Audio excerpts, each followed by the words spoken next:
Welcome back.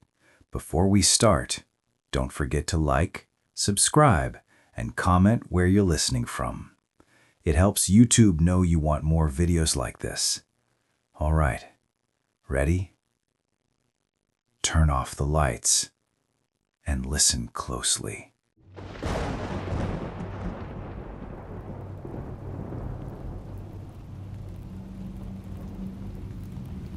My name is Sarah, and I'm a 32-year-old teacher from Portland, Oregon.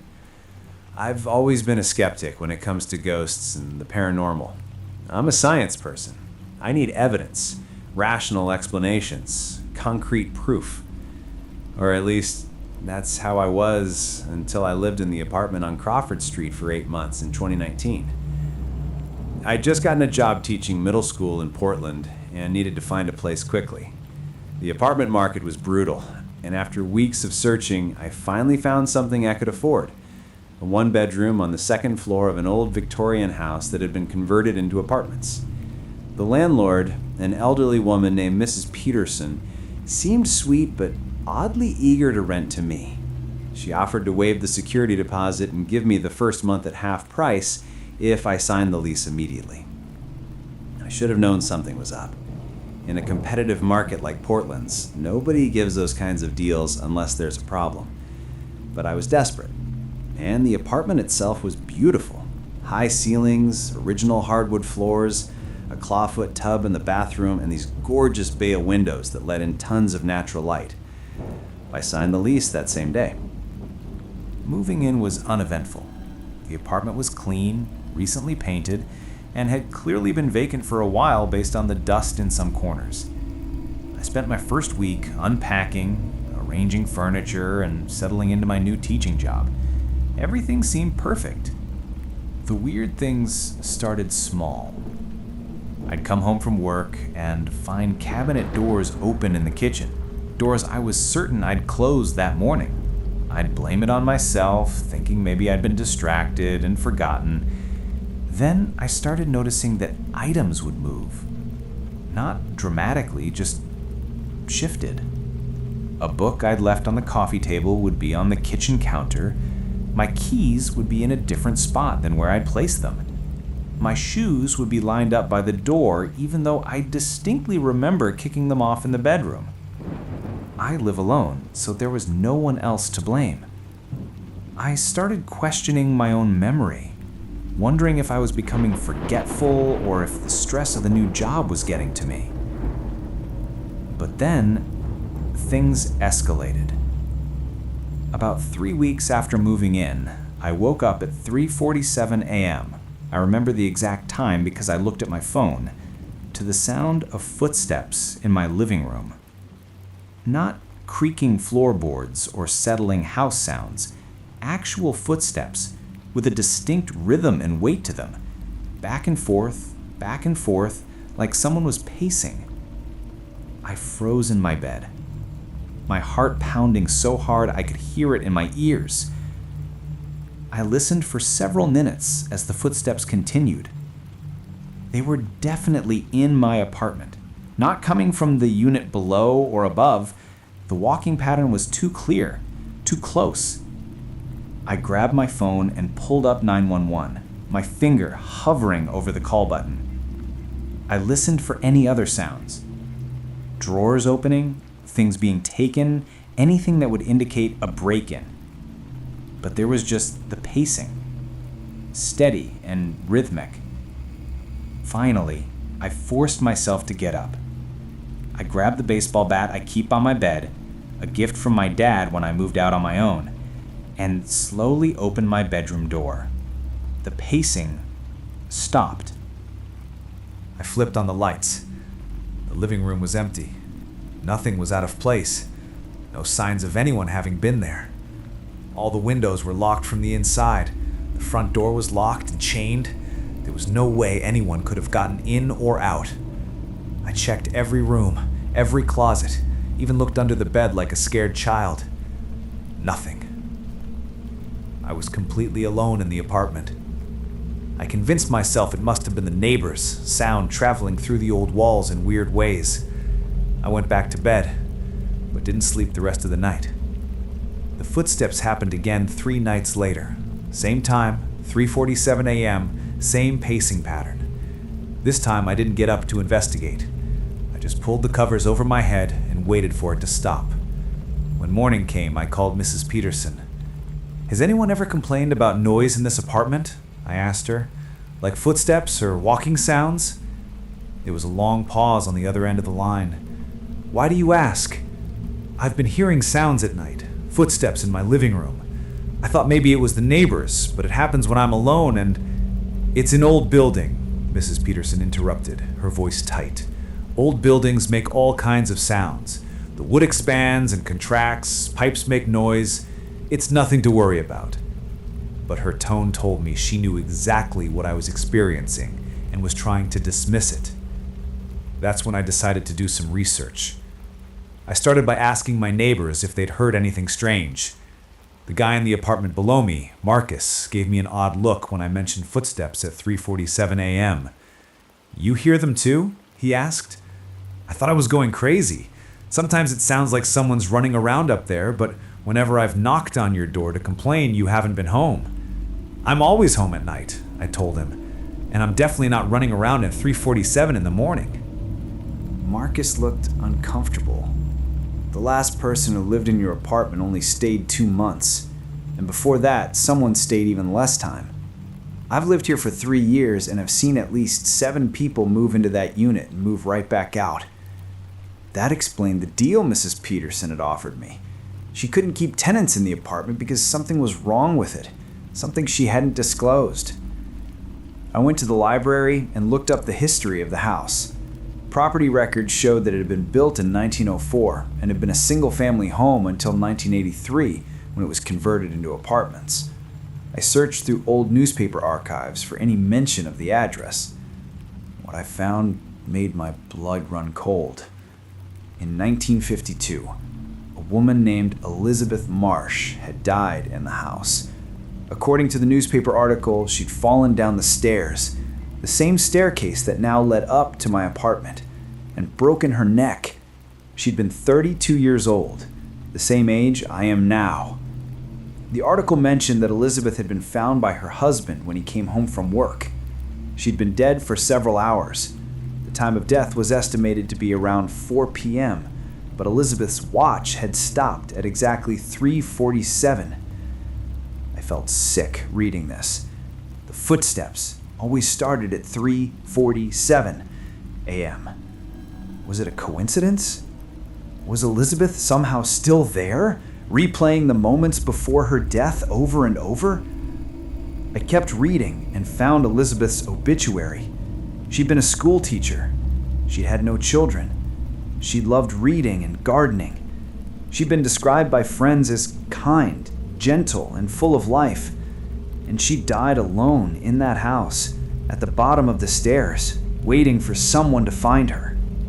After learning all this, I couldn't shake the feeling that I was sharing my apartment with someone. I started noticing more things. The smell of lavender would occasionally fill the apartment, even though I didn't have any lavender products. I'd sometimes catch movement in my peripheral vision, just a flicker, like someone walking past, but when I turned to look, nothing was there. Books would fall off my bookshelf, always landing open to specific pages. I started paying attention to which pages, wondering if there was a message. One book opened to a passage about feeling forgotten and alone. The footsteps continued, always at 3:47 a.m., but I stopped being scared of them.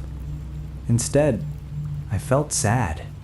If Elizabeth was still there, she was trapped, endlessly pacing, maybe confused about what had happened to her, maybe lonely.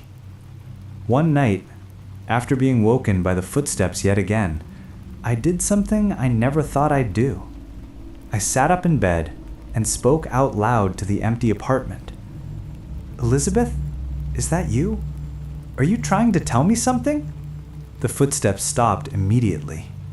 The silence that followed was so complete it was almost worse than the sound had been. I waited, barely breathing, wondering if I'd just made a huge mistake. Then, slowly, I heard 3 distinct knocks, not on my bedroom door, but on the wall. 3 measured, deliberate knocks. It was a response. Someone or something had heard me and was answering. I should have been terrified. Instead, I felt an overwhelming sense of sadness wash over me. It wasn't my sadness. It was coming from somewhere else, filling the room like a heavy fog. Grief and loneliness so profound it made me want to cry. "I'm sorry," I said out loud, tears actually streaming down my face now. "I'm sorry you died here. I'm sorry you've been alone for so long." The sadness lifted slightly, replaced with something that felt almost like relief? Gratitude? I can't explain it, but the atmosphere in the room changed. It felt lighter somehow. After that night, things changed in the apartment. The footsteps still happened occasionally, but they were softer, less agitated. Items still moved sometimes, but in ways that felt almost helpful. Like the time I couldn't find my car keys and they appeared on the kitchen counter right where I had seen them. The smell of lavender became more frequent, and I started to find it comforting rather than unsettling.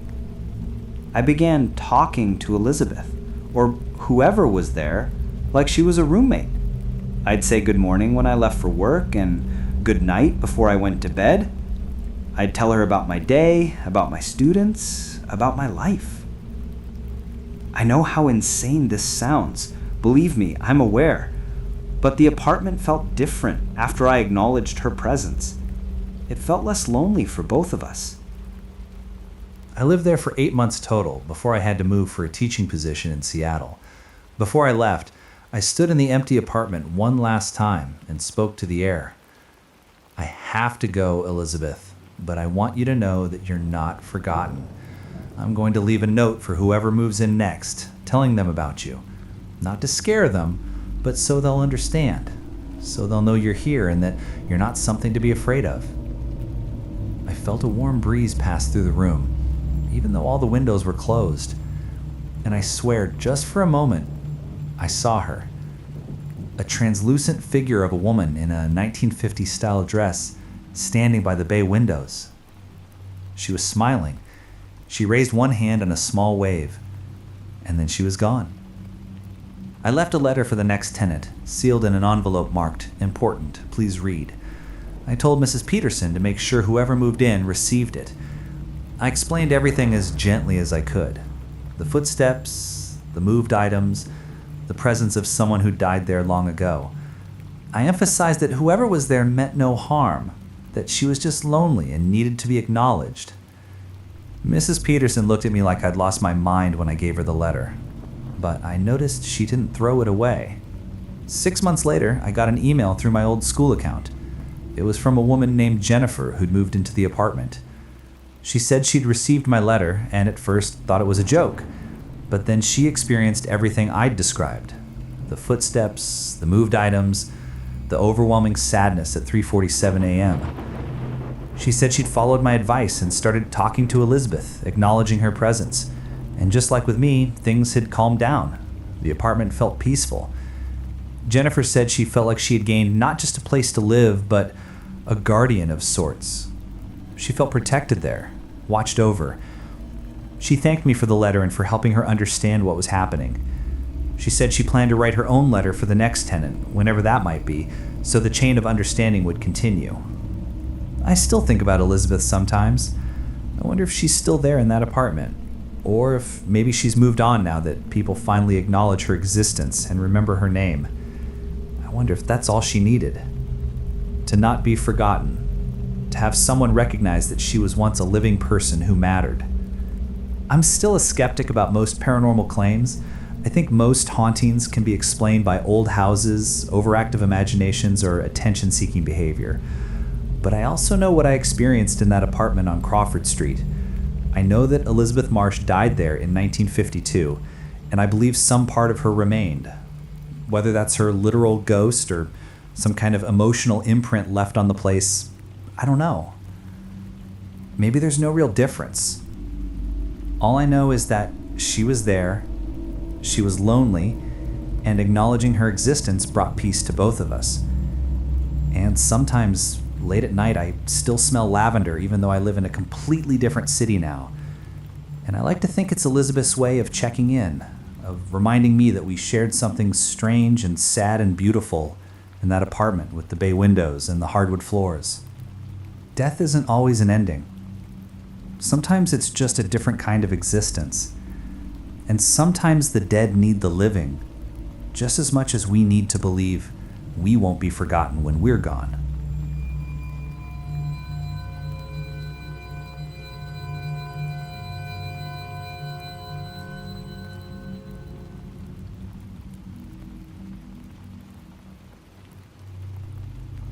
I'm a nurse, and I've been working in hospitals for almost 15 years now.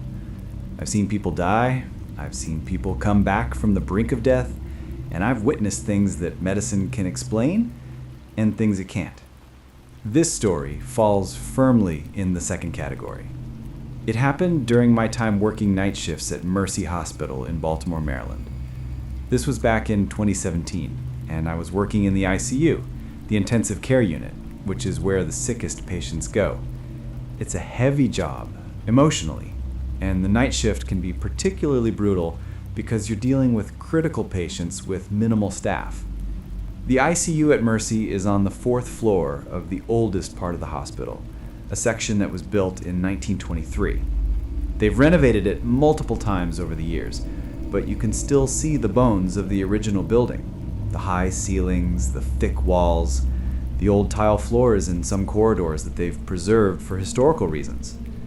Anyone who's worked at Mercy for any length of time knows about the 4th floor. There are stories, whispered during shift changes and break times. Stories about a woman in white who appears in patient rooms. Stories about call buttons lighting up in empty rooms. Stories about patients reporting visitors after visiting hours when no one should have been able to get past security.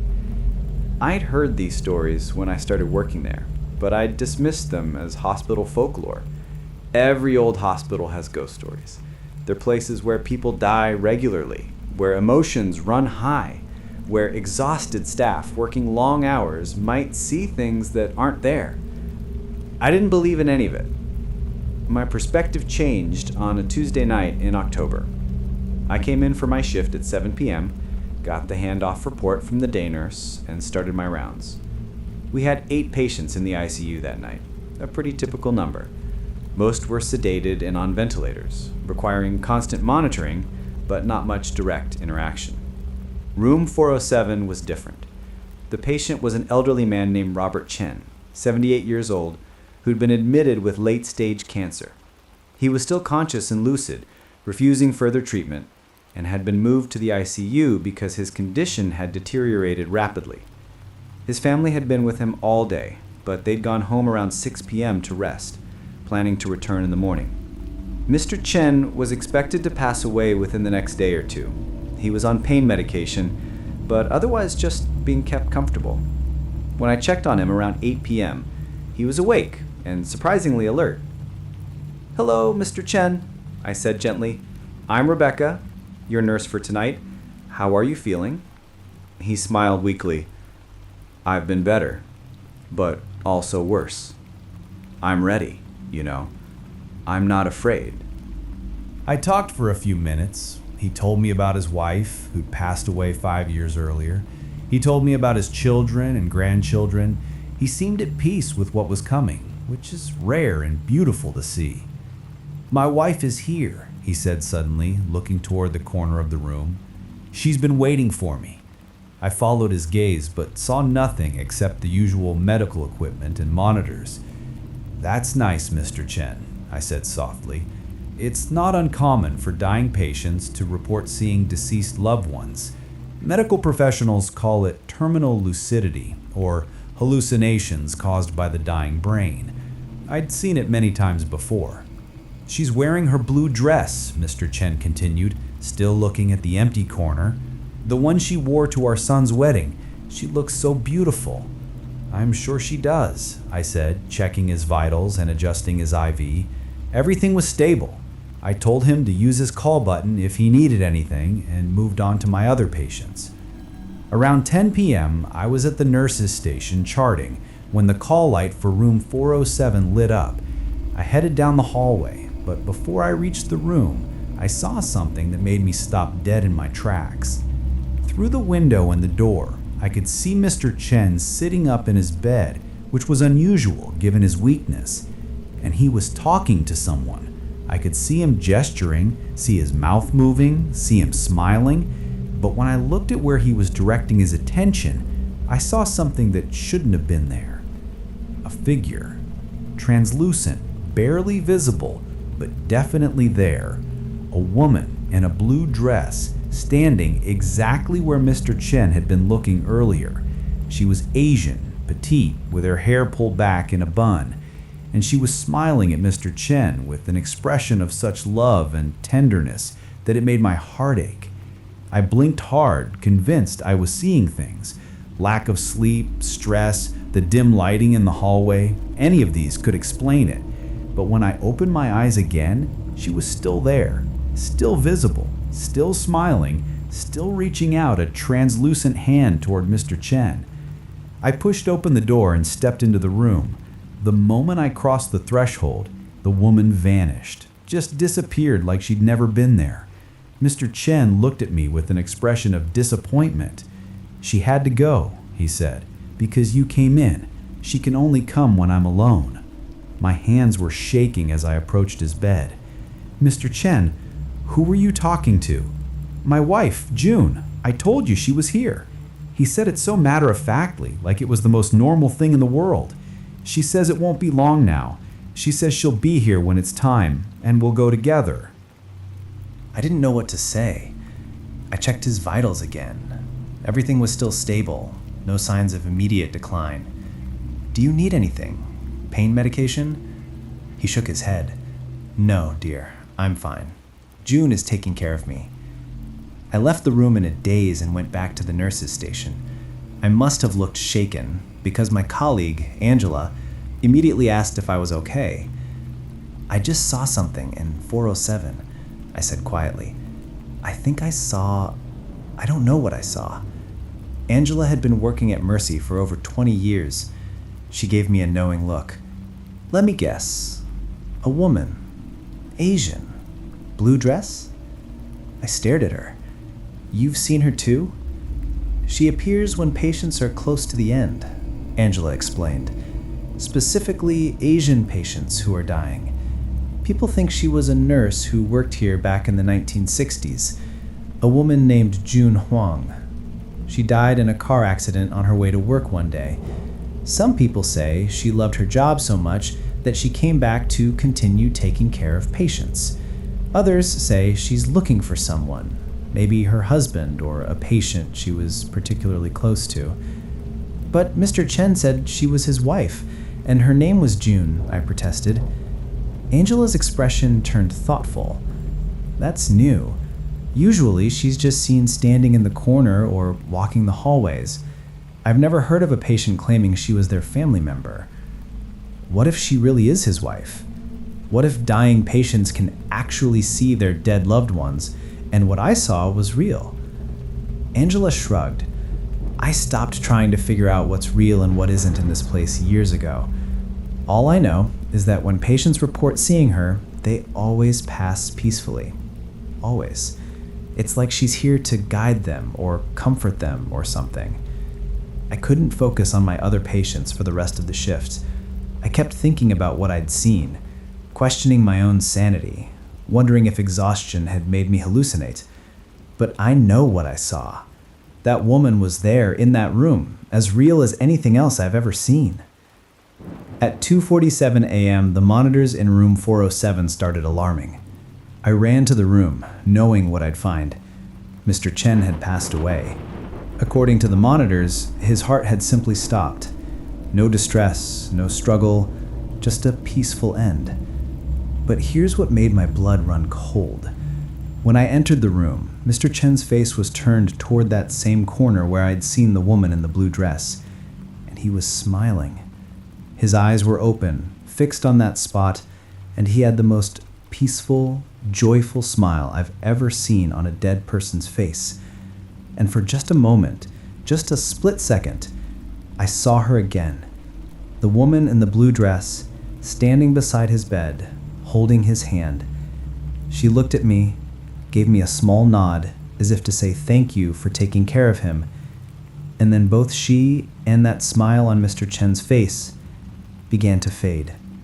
I pronounced him dead at 2:47 a.m. and called his family. When they arrived an hour later, I told them he'd passed peacefully in his sleep.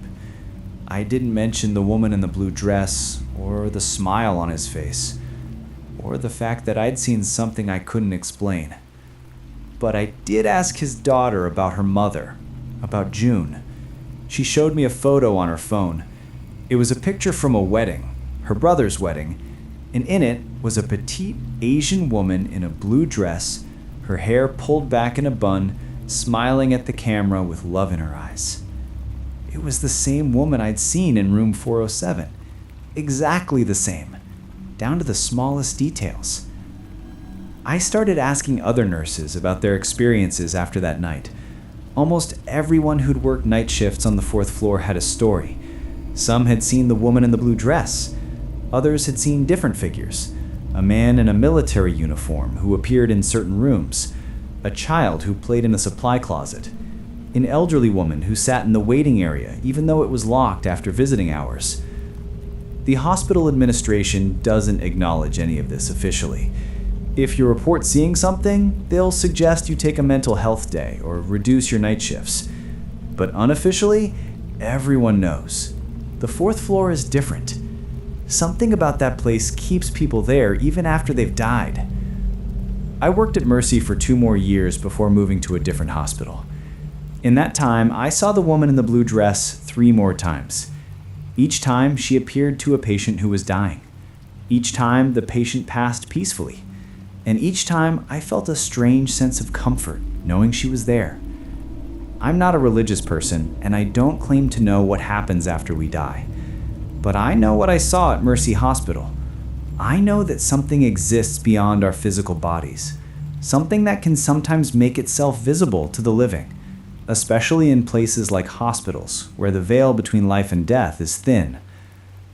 Some people think ghosts are sad, tragic things. Souls trapped between worlds, unable to move on. But the woman in the blue dress didn't seem trapped. She seemed purposeful, loving, determined to help people transition from life to death. Whether she was really June Chen coming back for her husband, or June Huang, the nurse, continuing her work, or something else entirely, I don't know. What I do know is that she made death a little less frightening for the patients who saw her. And in a place like an ICU, where people face their mortality every single day, that's something precious. I still work as a nurse, though at a different hospital now. And whenever I have a patient who's close to the end, whenever they report seeing someone who isn't there, I don't dismiss it as hallucination anymore. I listen, I acknowledge it, and I take comfort in knowing that maybe, just maybe, we don't die alone. Maybe there's always someone waiting to guide us home.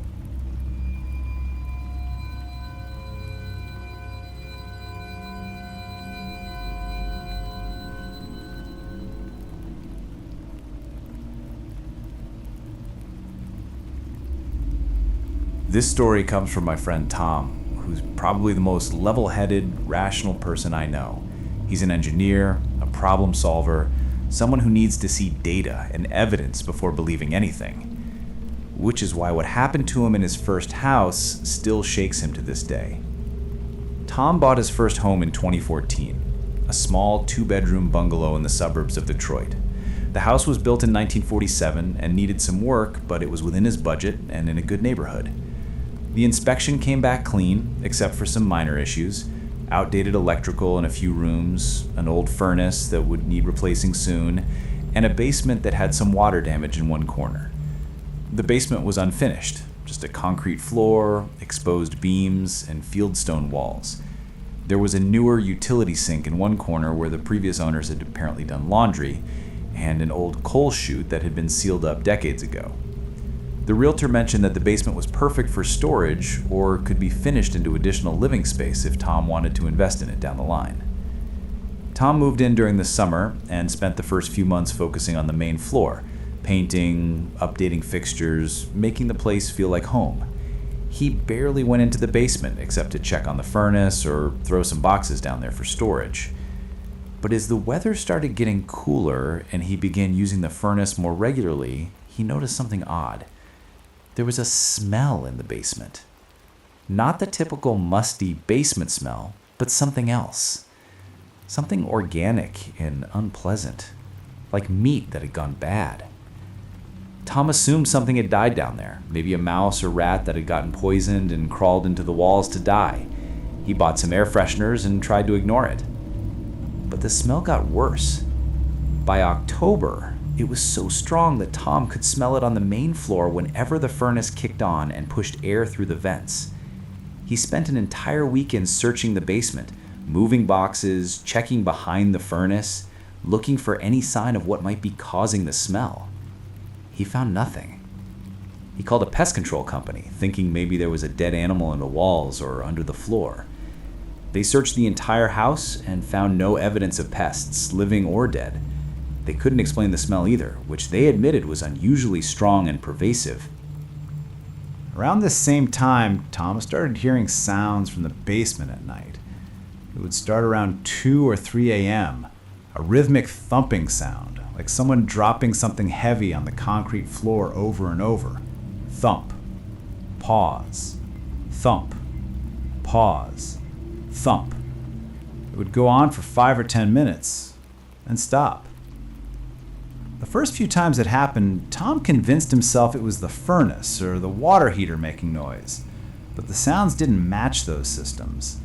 And when he'd go down to the basement during the day, he couldn't recreate the sound no matter what he tried. One night, frustrated and sleep-deprived, Tom decided to go down to the basement while the thumping was happening to figure out once and for all what was causing it. He grabbed a flashlight and his phone, pulled on a robe, and headed downstairs. The moment he opened the basement door, the thumping stopped. Complete silence. Tom descended the stairs slowly, shining his flashlight around the space. Everything looked exactly as he'd left it. Boxes stacked neatly, furnace humming quietly. Nothing out of place. Except for one thing. In the center of the basement floor, there was a wet spot. Not a puddle exactly, but the concrete looked damp, like something had been spilled there recently. Tom bent down to touch it, wondering if a pipe was leaking somehow. The concrete was warm. Not just room temperature, but actually warm to the touch, like something alive had been lying there. And when Tom moved his hand closer, he felt it. A vibration, subtle but definitely present, coming from the floor itself. He pulled his hand back quickly and stood up. That's when he noticed something else. The smell was stronger here, concentrated in this one spot.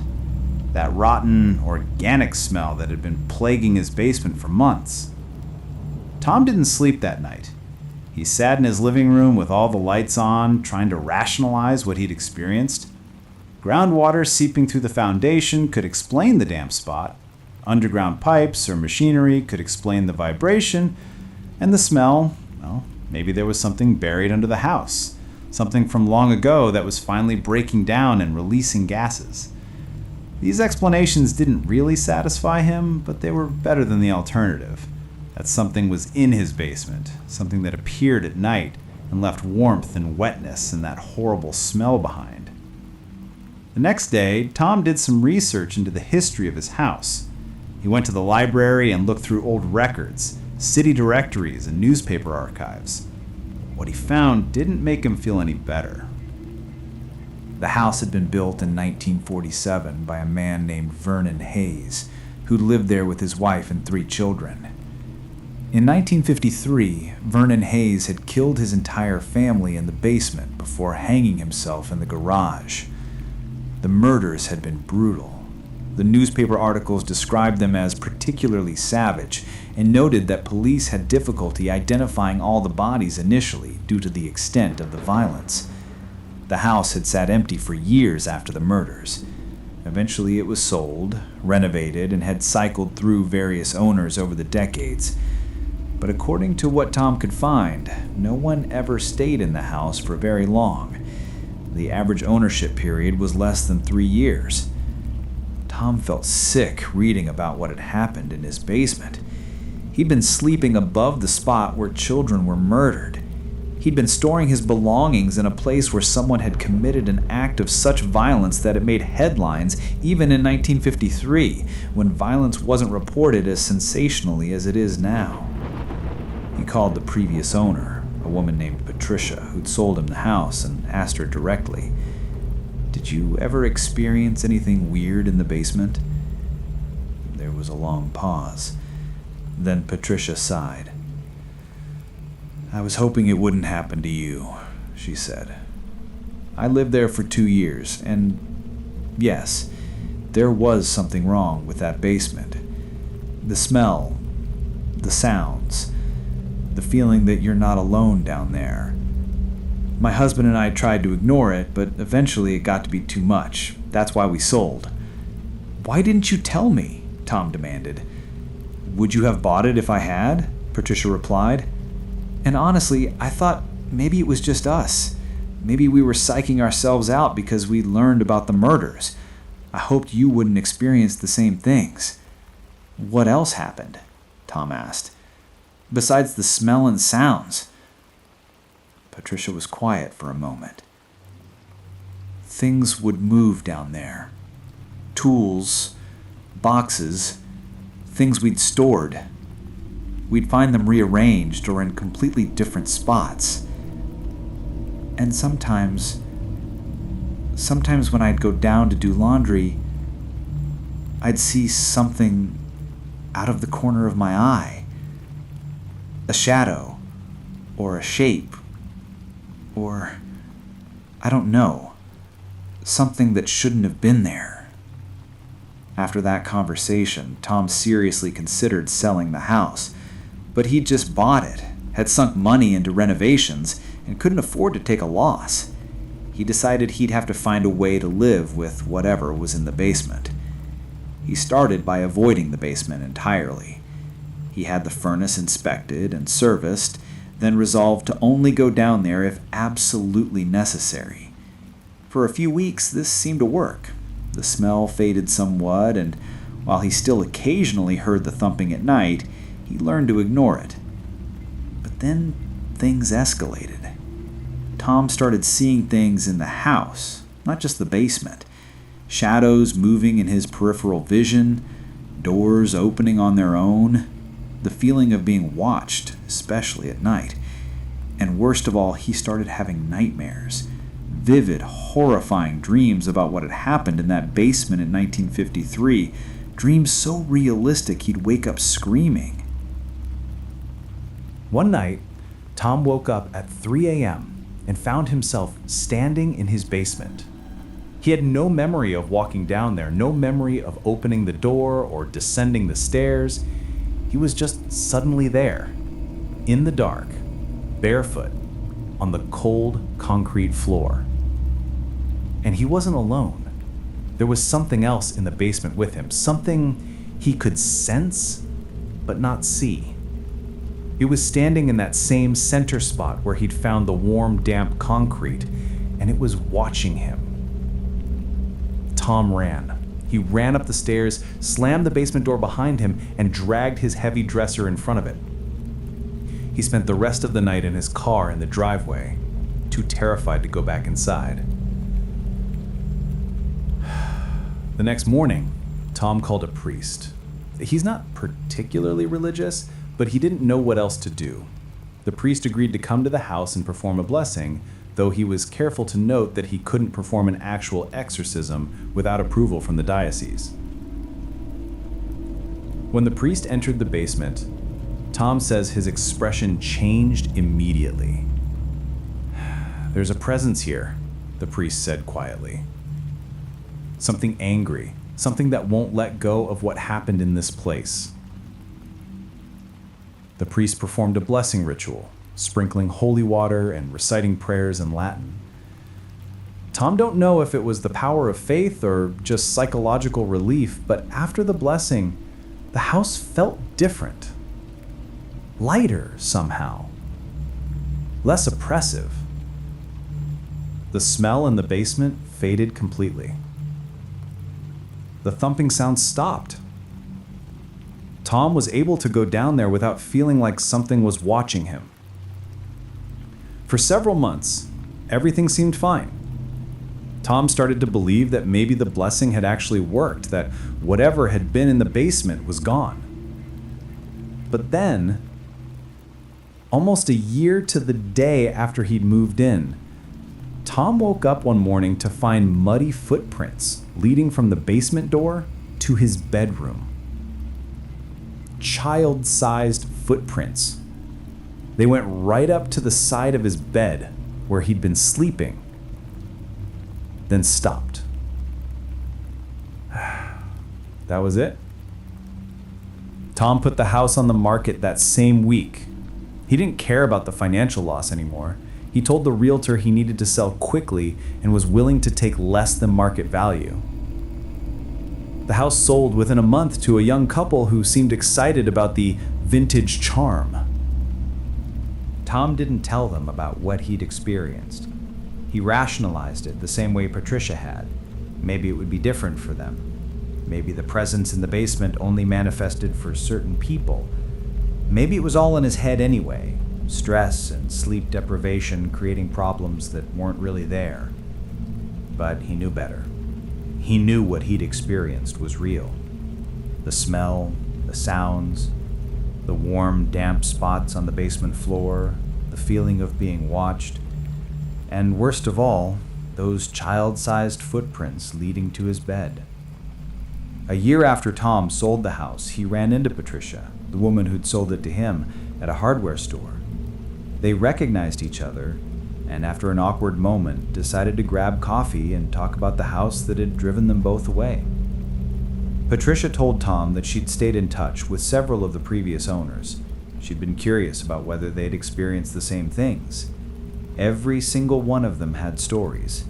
Some had lasted longer than others, but all of them had eventually left because of the basement, because of what lived there. I did some more research after we moved out, Patricia told Tom. I found out that Vernon Hayes, the man who killed his family, claimed he wasn't acting alone. When the police arrested him before he killed himself, he told them something made him do it. Something that lived in the basement. Something that had been whispering to him for months, telling him his family was corrupted and needed to be cleansed. The police thought he was insane, he continued, and maybe he was. But what if there really was something there? What if whatever drove Vernon Hayes to murder his family is still in that basement? Still angry, still violent? Tom and Patricia agreed to warn the new owners. They composed a careful email, trying not to sound crazy while explaining that the house had a history, and that the basement in particular seemed to cause problems for residents. They sent it anonymously, not wanting to get involved directly, but feeling morally obligated to say something. They never received a response. The email address bounced back as undeliverable. When Tom drove by the house a few months later, there was a for sale sign in the yard. The house has changed hands 5 more times since Tom sold it in 2015. The average ownership period is now less than 18 months. Real estate agents in the area know about the property. It's developed a reputation as a problem house, though none of them will say exactly what the problem is. Tom lives in a different house now, a newer construction with no basement at all. He says he'll never own a house with a basement again. He can't even visit friends who have basements without feeling anxious, especially if they're unfinished with concrete floors and exposed stone walls. He still has nightmares sometimes about that basement, about the thumping sounds, about the warm, wet concrete, about waking up down there with something watching him from the darkness. But most of all, he dreams about those child-sized footprints leading to his bed. and he wonders what would have happened if he'd woken up while whatever made them was still standing there. I asked Tom if he believed in ghosts now, after everything he'd experienced. He was quiet for a long time before answering. "I believe that some places hold on to violence," he finally said. "I believe that terrible things can leave a mark on a location, something that doesn't fade with time. Whether that's actually ghosts, or some kind of psychic residue, or just the power of knowledge affecting how we perceive a space, I don't know. But I know that something was in that basement. Something that didn't want to be forgotten. And I know that I'm lucky I got out of there when I did." The house still stands on its quiet suburban street in Detroit. It looks normal from the outside, well maintained, with a neat lawn and fresh paint. Nothing about it suggests the history of violence it contains, or the presence that still inhabits its basement. And every few years, a new family buys it, excited about their first home, or the good deal they got on a vintage property in a nice neighborhood. And every few years, that same family moves out again, usually in the middle of the night, leaving behind furniture and belongings because they just can't stand to go back inside one more time. The basement waits. Whatever lives there has been waiting since 1953, and it doesn't seem to be going anywhere. All we can do is hope that the next owners figure out what they're dealing with before something worse happens. Because Tom thinks Vernon Hayes wasn't the first person that presence in the basement spoke to. And he's certain Vernon Hayes won't be the last.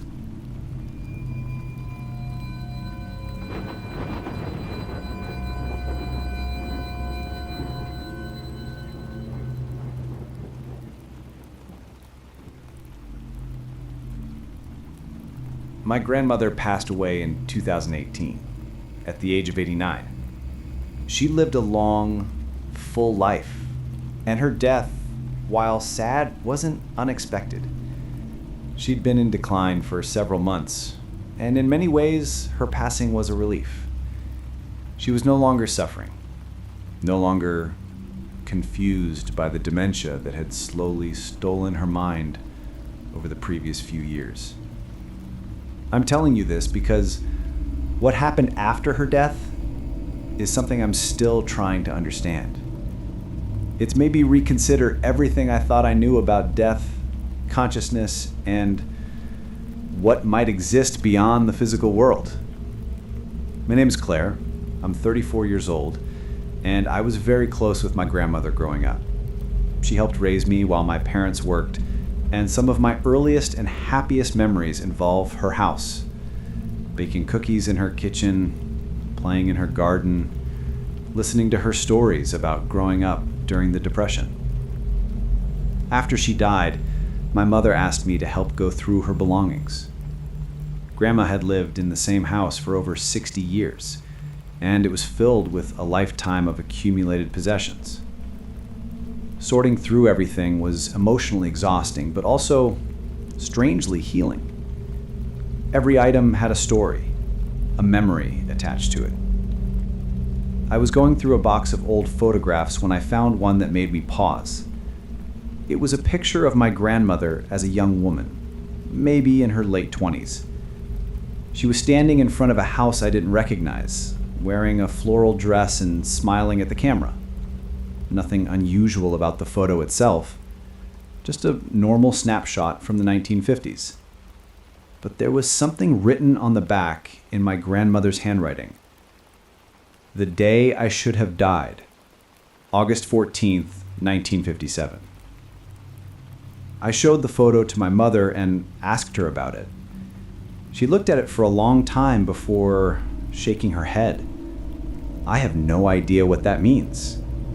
I was born in 1959, so this was before my time. Your grandmother never mentioned anything about almost dying in 1957. The date stuck with me. August 14th, 1957. What had happened on that day? Why did my grandmother think she should have died? And why had she kept this photograph with that cryptic message on the back? I took the photo with me to home, intending to do some research.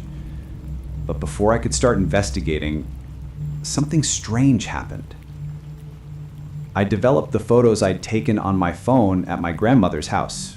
Just various shots of items I was considering keeping, pictures of her garden, that sort of thing. When I looked through them, one photo made my heart stop. It was a picture I'd taken of my grandmother's bedroom, specifically her dresser, with its collection of perfume bottles and jewelry boxes. But in the mirror above the dresser, reflected clearly in the glass, was my grandmother. She was standing behind where I'd been standing when I took the photo, wearing the same floral dress from the 1957 photograph. I felt cold all over. I knew for a fact that I'd been alone in that room when I took the photo. My mother had been downstairs sorting through kitchen items, and no one else was in the house. There was no way my grandmother could have been in that mirror. She'd been dead for 3 days when I took that picture. I zoomed in on the image, thinking maybe it was a trick of the light, a reflection of a photograph, something explainable. But the more I looked, the clearer it became. That was my grandmother. Solid and real looking. Standing in the mirror, wearing a dress from 60 years ago. She was looking directly at the camera with an expression I couldn't quite read. Not threatening, but intense. Purposeful. I didn't sleep that night. I kept looking at the photo on my phone, trying to convince myself it was a glitch, a digital artifact, anything but what it appeared to be. But I know what I saw. That was my grandmother, appearing in a photograph taken days after her death. The next morning, I decided to find out what had happened on August 14th, 1957. I went to the library and looked through newspaper archives from that time period. It took several hours of searching, but I finally found what I was looking for. On August 14th, 1957, there was a major train derailment about 50 miles from where my grandmother lived. The article listed the casualties: 23 people killed, dozens more injured. And among the names of the deceased was Margaret Lawson, age 28. My grandmother's maiden name was Lawson. Her first name was Margaret. According to this newspaper article, my grandmother had died in a train accident in 1957. But obviously, she hadn't died. She'd lived for another 61 years, had children and grandchildren, experienced decades of life beyond that date. So why was her name on the casualty list? I called my mother and told her what I'd found. She was quiet for a long time before saying, "That doesn't make any sense. Mom was definitely alive after 1957. She married Dad in 1959, had me in 1959. She talked about those years all the time. But what if she was supposed to die?" I suggested. What if something happened that changed her fate, that saved her from being on that train? "That's not how reality works, Claire," my mother said, but she sounded uncertain. "People don't just dodge death that way." I kept researching. I found my grandmother's documents, her birth certificate, marriage certificate, everything that proved she existed beyond 1957. But I also found something else. In a box of my grandmother's personal papers, I found a train ticket dated August 14th, 1957. A ticket for the exact train that had derailed. There was a note attached to the ticket, written in my grandmother's handwriting. I gave my seat to a young mother who needed to get home to her sick child. Her name was also Margaret Lawson. We laughed about having the same name. I took a later train instead. She died in the derailment. I should have been on that train. Her children think their mother is buried in the cemetery, but it's me they're visiting. I took her life. Not on purpose, but I took it nonetheless. My hands were shaking as I read this. My grandmother had given up her train seat to someone with the same name, someone who then died in her place. The bodies must have been identified by tickets and belongings, and somehow The Margaret Lawson who died was assumed to be my grandmother. The error was never caught, never corrected.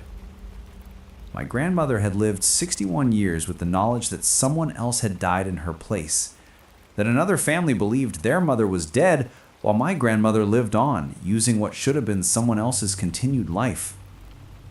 That night, I had a dream. I was in my grandmother's bedroom, her real bedroom, not in a dream version of it, but the actual room I'd spent so much time in as a child. My grandmother was sitting on her bed, wearing that floral dress from the photograph, looking exactly as she had in 1957. "You found the truth," she said. Her voice sounded exactly as I remembered it, warm and slightly hoarse from years of smoking in her youth. "Grandma?" I said, or tried to say. In the dream, my voice didn't quite work right. "I wanted you to know," she continued. "I wanted someone in the family to know what really happened. I've carried this guilt for so long, Claire. I took her life. Not deliberately, but I took it. She had 3 children, I found out later. 3 children who grew up thinking their mother had died in a train accident, and I got to live. I got to have children and grandchildren. I got decades she never had." "It wasn't your fault," I said. "You couldn't have known what would happen." "Couldn't I?" She looked at me with those sharp blue eyes I remembered so well. "I had a feeling that morning, a strong feeling that I shouldn't get on that train. That's why when she asked about switching seats, I agreed so quickly. Some part of me knew, and I let her take my death." "Why are you telling me this now?" I asked. "Why did you appear in that photograph?" "Because it's time for the truth to come out. I'm gone now, and the secret doesn't need to be kept anymore. Find the other Margaret Lawson's family. Tell them what really happened. Let them know that their mother was a kind person who helped a stranger and paid for it with her life.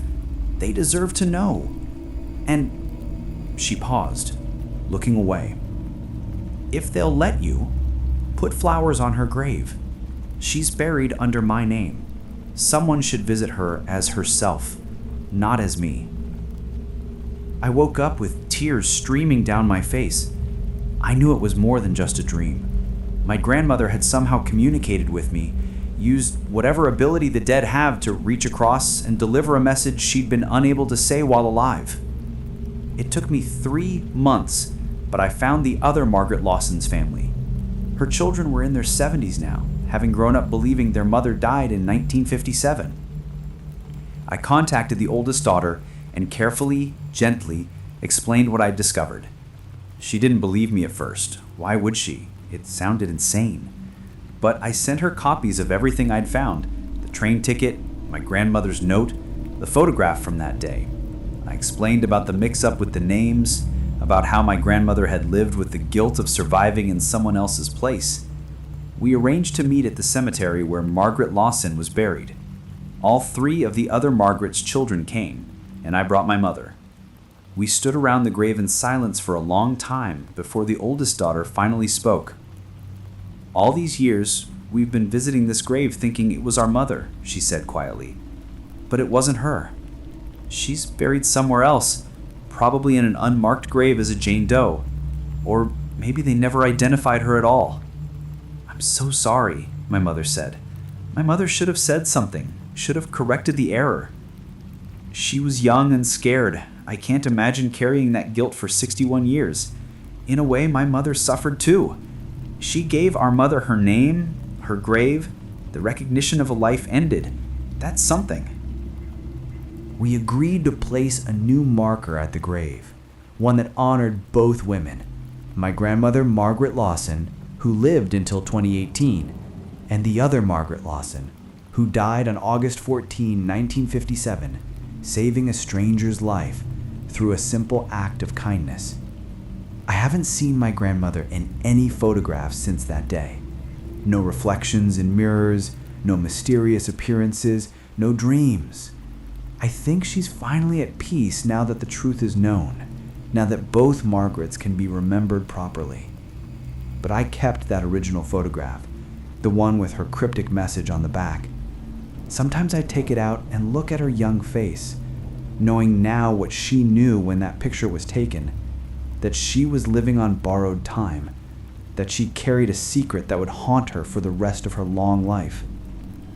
And sometimes, when I look at that photograph in just the right light, I swear I can see something in the background. Another figure, translucent and barely visible, standing beside my young grandmother. A woman who looks similar to her, wearing a different dress, smiling sadly. I think it's the other Margaret Lawson. I think that in some way the two women were connected from that moment in 1957, their fates intertwined by an act of kindness and a terrible coincidence. My grandmother lived the life that should have been the other Margaret's, and maybe, in some cosmic sense, they shared it. Death isn't always the end we think it is. Sometimes it's a doorway. Sometimes it's a mistake.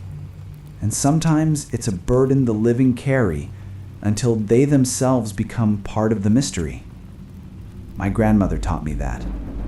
She reached across the divide between life and death to deliver one final message, to correct one final wrong.